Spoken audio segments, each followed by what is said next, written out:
প্রতিনিয়ত নির্যাতন করেন, আপনার বন্ধু বান্ধব দিয়ে ধর্ষণ করে ভিডিও প্রচার ভয়ভীতি দেখাচ্ছেন, এটা হলো আপনার ওয়াইফের অভিযোগ। এ ব্যাপারে আপনার কী বলার রয়েছে? আসসালামু আলাইকুম, ধন্যবাদ।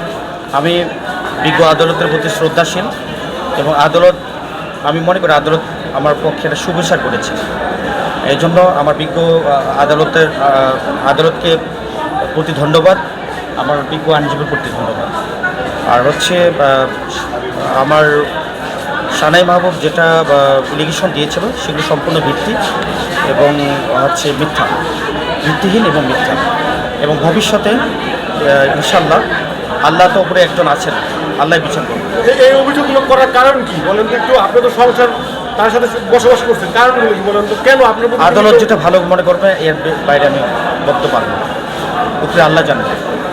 তাহলে আপনি বলতেছেন যে নির্যাতন করতেছেন না? আপনার অবশ্যই না, মিথ্যা। নির্যাতিত তো আমি হয়েছি। আপনি কি নির্যাতিত হয়েছেন এটা বলেন? এত আসলে মিডিয়া পার্সন না ভাইয়া, আমি আসলে বেশি মিডিয়া ফেস করতে পারি না। আমাদের কিভাবে পুরুষ নির্যাতিত হওয়ার কথাটা প্রচার হয় না, আপনি কি নির্যাতিত হয়েছেন এটা বলেন? আসলে নারীর জন্য তো আইন, তো আসলে একটা পুরুষকে যখন মারা হয় আর হচ্ছে হঠাৎ করে দেখা যাচ্ছে যে পট করে থানায় ফোন দিয়ে পুলিশকে বলে পুলিশ পুলিশ বাঁচাও, দিস ইজ এই ধরনের ক্যাটাগরি আছে, তখন কিছু করার থাকে না, স্বামী চুপ করে থাকতে হয়।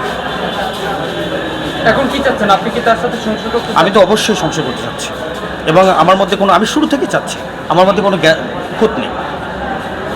সে একবার বললো যে ধর্মের প্রতি এসেছে, আমি মিডিয়া ছেড়ে দিয়েছি, স্বাভাবিক জীবনে, ভেরি গুড, স্বাভাবিক জীবনে এসেছে এবং ভালো কথা।